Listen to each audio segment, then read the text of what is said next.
Você se lembra da Daewoo Motors? A empresa coreana que conquistou o mundo para depois desaparecer num piscar de olhos. Uma marca que com certeza você vai lembrar com bastante nostalgia. Mas, como isso aconteceu? Era o ano de 1936 na Coreia do Sul, em plena época colonial japonesa. Japonês. Nasce um menino chamado Kim Woo-chun, um garoto curioso que, embora tenha crescido em meio a conflitos bélicos, sempre sonhou grande. Embora ele entregasse jornais na adolescência para ajudar financeiramente a sua família, Kim não era exatamente uma pessoa comum. Seu pai, um prestigiado professor universitário, lhe deu acesso a uma educação privilegiada, algo extremamente raro em uma Coreia dividida e empobrecida pela guerra. Após se formar em economia na prestigiada Universidade Yonsei, Kim Woo-chun rapidamente se mergulhou no mundo dos negócios, trabalhando em uma empresa têxtil. Lá ele aprendeu tudo o que pôde sobre comércio internacional, estratégias de negócios, acima de tudo, como crescer rapidamente. Sua ambição era imparável e, no auge da década de 60, enquanto a Coreia do Sul tentava desesperadamente sair da pobreza, Kim já sonhava com um império global. Foi então que, em 1967, com apenas 5 funcionários e menos de $10.000 da época, Kim funda a Daewoo Industrial, cujo nome em coreano significa literalmente o grande universo. E assim, de um modesto escritório em Seul, a empresa começou fabricando têxteis para exportação. Em apenas 5 anos, a Daewoo já tinha contratos com Hong Kong, Singapura e Austrália, iniciando sua expansão internacional a um ritmo impressionante. Mas o verdadeiro segredo do crescimento acelerado da Daewoo veio diretamente da criação da Daewoo, diretamente do apoio do governo sul-coreano. Durante esses anos, o país estava obcecado em se tornar uma potência econômica mundial. Para isso, ele criou um modelo conhecido como chaebols, grandes conglomerados familiares que recebiam crédito barato, isenções fiscais, acima de tudo, proteção estatal em troca de impulsionar a economia do país. A Daewoo aproveitou ao máximo essas vantagens e, em menos de uma década, se diversificou rapidamente. Passou dos têxteis para a construção naval, eletrônica, armamentos e, finalmente, para o setor automotivo. Aqui vem a parte interessante. Kim Gi-young tinha uma tática muito particular. Ele comprava empresas em dificuldades, reestruturava elas e as tornava bem-sucedidas. Com esse método, em 1982 ele adquiriu a Saya Motors, uma montadora em crise que logo renomeou como Daewoo Motors. A partir daqui, a Daewoo começou a lançar veículos econômicos, mas muito chamativos, especialmente para mercados emergentes. Em pouco tempo chegaram modelos como o Daewoo Racer, o Sparrow e, acima de tudo, o mítico Tico, um pequeno veículo que em países como Colômbia, Chile, Polônia ou Peru se tornou um fenômeno cultural.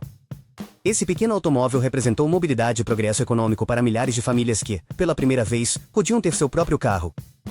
Quem não se lembra com carinho do seu filho, menino, esse pequeno gigante que parecia conquistar as ruas? A década de 90 começou com a empresa em seu melhor momento. Naquela época, a Daewoo Motors já era o segundo maior conglomerado da Coreia do Sul, superando em vendas globais gigantes como Renault e Nissan. Mas justo quando parecia imparável, a história daria uma virada inesperada. O que poderia dar errado para essa poderosa empresa coreana em pleno auge? Que decisões fatais Kim Woo-chun tomou para colocar em risco tudo o que ele havia construído? A Daewoo Motors crescia sobre bases muito frágeis. A empresa estava se expandindo principalmente graças ao endividamento. Pedia enormes empréstimos bancários com condições preferenciais que o governo sul-coreano havia concedido durante décadas aos famosos conglomerados familiares, os chaebols. Enquanto a economia se manteve estável, ninguém questionava essa estratégia. Era um modelo que até então tinha funcionado bem na Coreia, permitindo um crescimento acelerado sem precedentes. Mas, como diz a sabedoria popular, nenhuma árvore cresce até ao céu. E em 1997 chegou a tempestade perfeita para derrubar todo esse castelo de cartas. Nesse ano, o Sudeste Asiático enfrentou uma severa crise financeira que começou na Tailândia, mas se espalhou rapidamente por toda a região. Países como Indonésia, Malásia, Filipinas e especialmente a Coreia do Sul viram suas moedas perderem valor drasticamente em poucos dias. O won, a moeda sul-coreana, perdeu mais da metade do seu valor em questão de semanas, o que foi catastrófico para empresas como a Daewoo, que tinham grandes dívidas em dólares. Imagina por um momento que você tem uma hipoteca gigante em dólares, mas da noite para o dia, seu salário e suas economias em reais perdem a metade do seu valor. Pois exatamente isso aconteceu com a Daewoo, mais multiplicado por bilhões. A dívida do conglomerado se tornou praticamente impagável em questão de dias. Mas o mais surpreendente nesse ponto não foi apenas a crise, mas a reação de Kim Woo-chun. Enquanto outras empresas coreanas como Hyundai e Samsung começaram imediatamente a cortar custos, vender ativos e se reorganizar para sobreviver, Kim decidiu apostar no oposto, se expandir ainda mais. Em vez de diminuir gastos, ele adquiriu mais empresas em crise, convencido de que a crise seria passageira e que a Daewoo sairia fortalecida.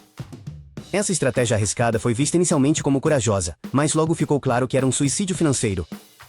Os bancos, alarmados com a situação, cortaram o fluxo de dinheiro e exigiram um pagamento imediato das dívidas. Kim Go-eun tentou se desesperadamente negociar com o governo sul-coreano para obter apoio financeiro, algo que anteriormente ele havia conseguido muitas vezes. No entanto, a Coreia do Sul já não tinha o controle absoluto. Agora o FMI, que havia intervenido para resgatar a economia do país, exigia reformas rigorosas e proibiu qualquer novo resgate aos grandes conglomerados. E aqui aconteceu o impensável. Em agosto de 1999, o governo sul-coreano ordenou formalmente o desmantelamento da Daewoo, a segunda maior empresa do país. Naquele momento, a dívida do conglomerado chegava a mais de 50 bilhões de dólares, algo completamente insustentável. Foi um colapso espetacular que abalou não só a Coreia, mas o mundo todo, toda a Ásia. A queda da Daewoo Motors não significou apenas a perda de empregos para milhares de famílias ao redor do mundo, mas também um duro golpe emocional para os consumidores que confiavam na marca. Em países como Colômbia, Chile, Peru e Polônia, famílias inteiras viam o pequeno Tico como um símbolo da sua primeira oportunidade real de ter um veículo próprio. Agora, tudo isso estava em risco. Enquanto isso, Kim Jong-un, o homem que havia criado esse império do nada, não teve outra opção a não ser fugir do país, deixando para trás uma enorme incerteza sobre o futuro do conglomerado.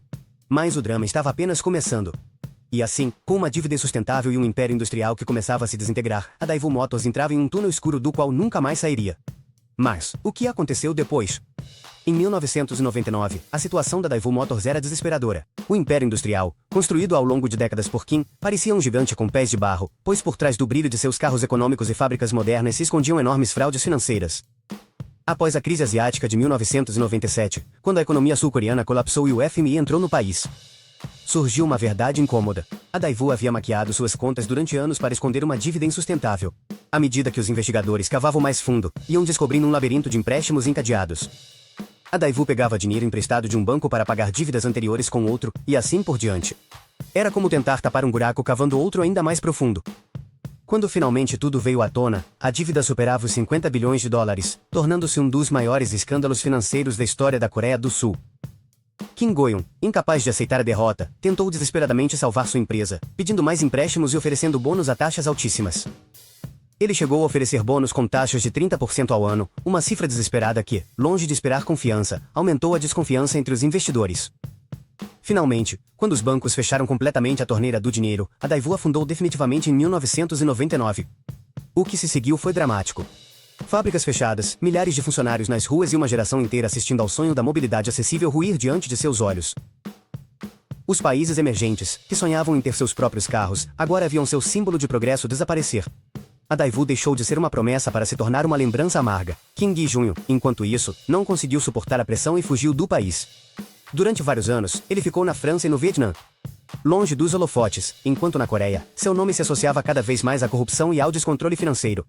Foi um golpe difícil para o orgulho nacional sul-coreano, que via como um de seus heróis econômicos se tornava rapidamente um vilão midiático. Mas o pior ainda estava por vir.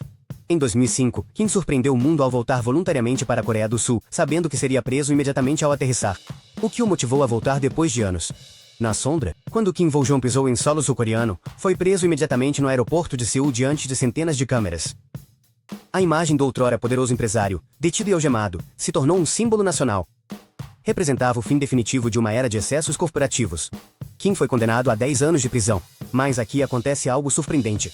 Em 2007, depois de apenas 18 meses atrás das grades, ele recebeu um indulto presidencial.